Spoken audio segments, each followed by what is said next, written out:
Hi there, Crazy Corb here again.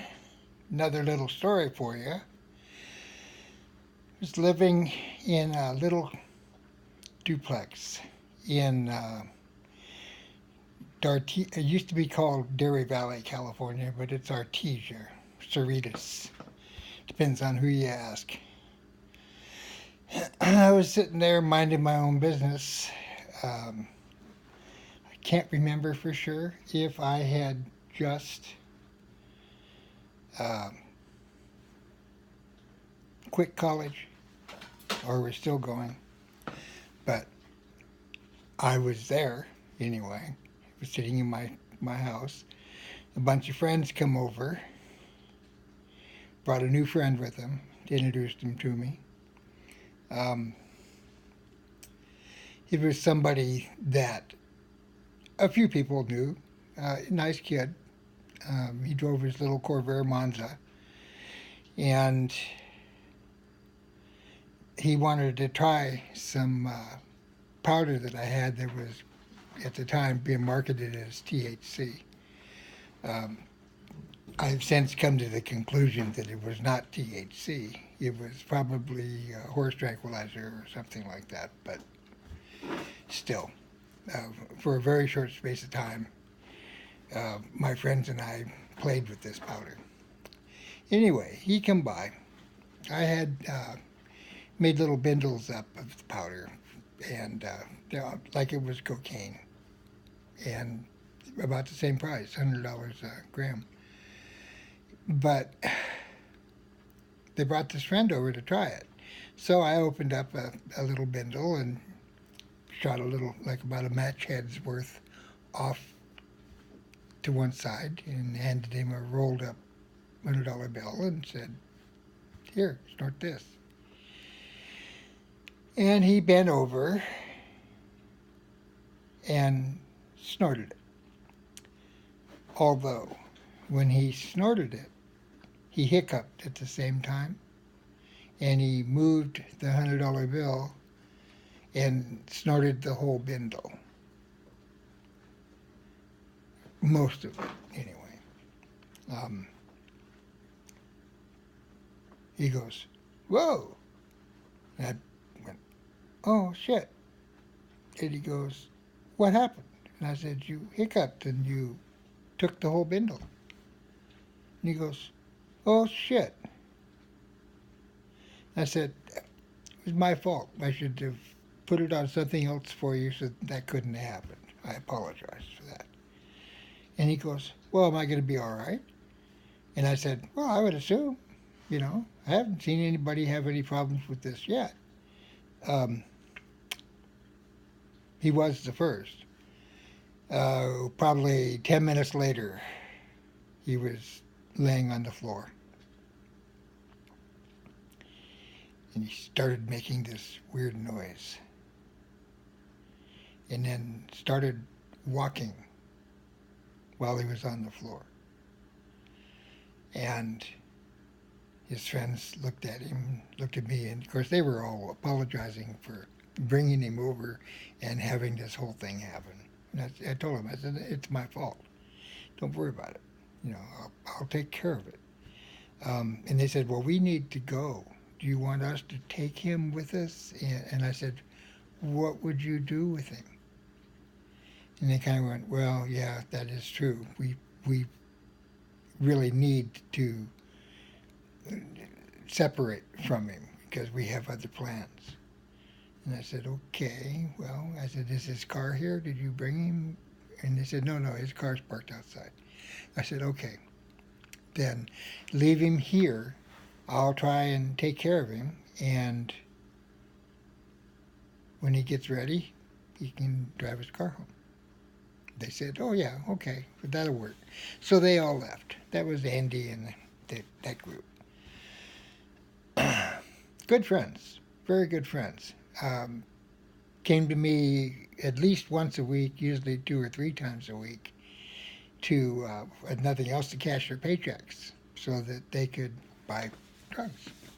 And they basically kept out what they needed for rent and food and like utilities and phone and all that, and everything else went for drugs. And there was enough of them working at this plant that I had to make sure I had a lot of cash on hand, if nothing else. But anyway, they left. And for the life of me, I can't remember this kid's name. But, oh, it was Tommy. Because I asked him, I said, do you know your name? And he goes, yeah, it's Tommy. I said, okay. He said, where did my friends go? And I said, well, they had other things they had to do, and they couldn't take you with them. So they left you here. And he goes, am I going to die?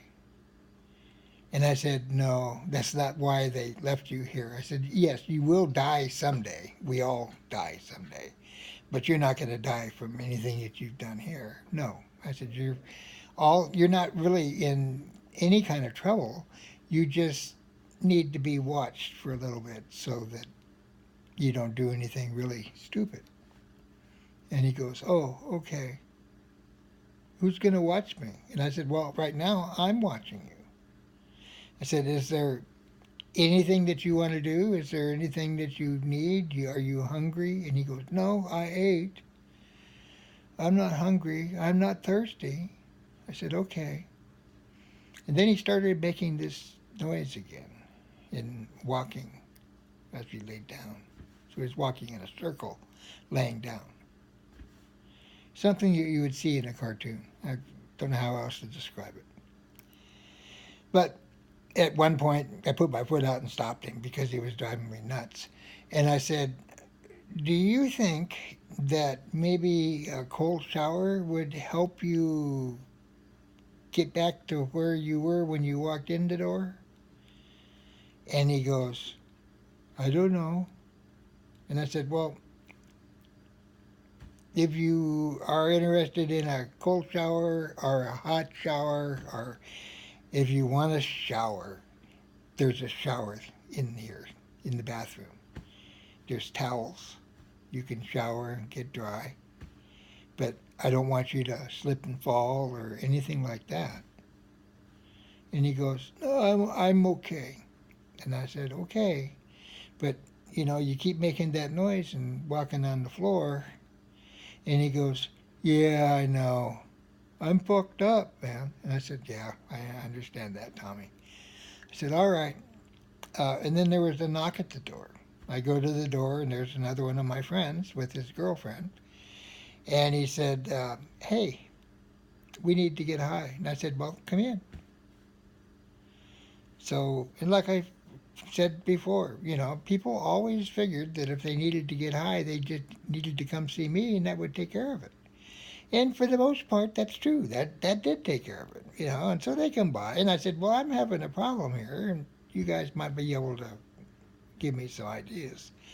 And they went, well, what's the problem? And then they walked in, and they saw Tommy on the floor making that noise and walking sideways. And they went, okay, what is he on? And I said, well, he's snorted some of this powder. And Tommy goes, a lot of the powder.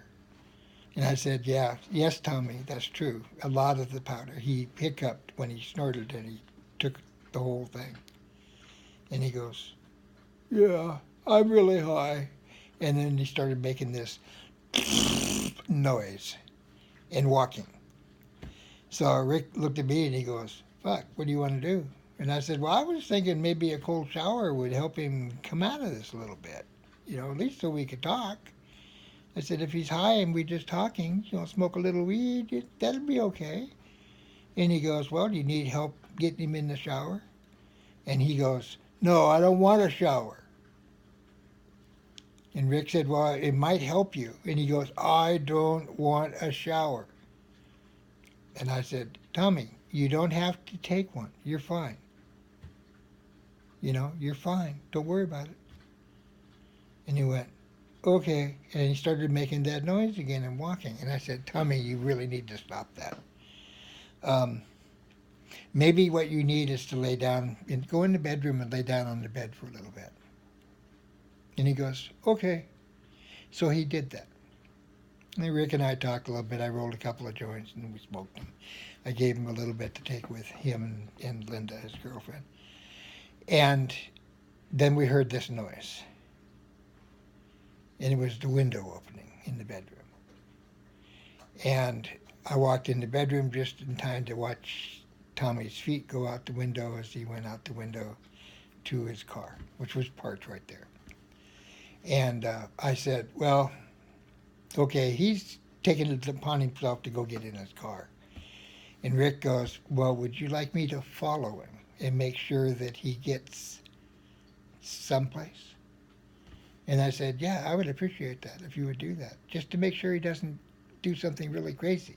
Don't get yourself in trouble, but, try to take care of him a little bit. And he goes, yeah, no problem. So they got up and left because they had other places to go to. So they followed him out and followed him home because they were going to the same place, same neighborhood. So he called me back up and he says, okay, he got home. He pulled into a house in North Long Beach and he got out and he opened the door with a key and he went inside. So I'm guessing that's his house. And I said, yeah, his or his parents, one of the two. And he goes, well, he was fucked up, but he got home okay. And I said, all right, that's good. Follow up maybe a year later, I ran into him and he goes, hey, you remember me? And I said, yeah, you're Tommy. And he goes, yeah. And he laughed. He says, boy, I'm still a little fucked up from that shit. And I said, well, I'm really sorry about that, man. And he goes, no, man, it's not a problem. It's not a problem. It was my fault. And I went, well, I'm glad you feel that way. But I just wanted to tell you this little story because that was one of the few times I've ever had to deal with somebody taking too much of something, and it was my fault that they did. That still sticks with me. I still feel sorry about that. But it all came out okay. He came out okay. And I sure would like to see my other friends. Who knows? Maybe they'll reach out and touch me sometime. Anyway, thanks for watching. Thanks for listening. And if you ever get around to it, please subscribe. Thank you very much.